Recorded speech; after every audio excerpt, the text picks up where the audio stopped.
Ozbrojené policajné komando naháňalo zlodejov. Keď dvaja mladíci po krádeži auta zistili, že majú v petách kukláčov, zostali v šoku. Nevedeli, ako uniknúť a tak jednoducho zastavili. Jeden z nich po rekordne krátkom úteku skončil v kríkoch, v putách. Takto totiž miestni nazývajú kontroverzného podnikateľa Mikuláša Várehu. Pre fiktívne operácie z DPH si pre neho dnes ráno prišla polícia.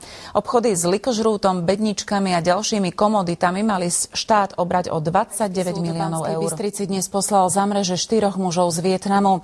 V rodinných domoch a bývalom mäsokombináte v okolí Zvolena pestovali marihuanu. Muži vraj vôbec nevedeli, že robia niečo nelegálne. Mali to byť liečivé rastliny.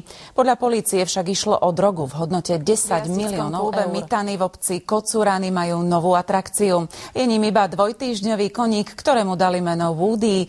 No a my vám prezradíme, čím sa chce stať v dospelosti. O slovenských brigádnikoch v Španielsku, ktorých zrejme podviedol mladý Košičan, sme zistili, že neboli jediní.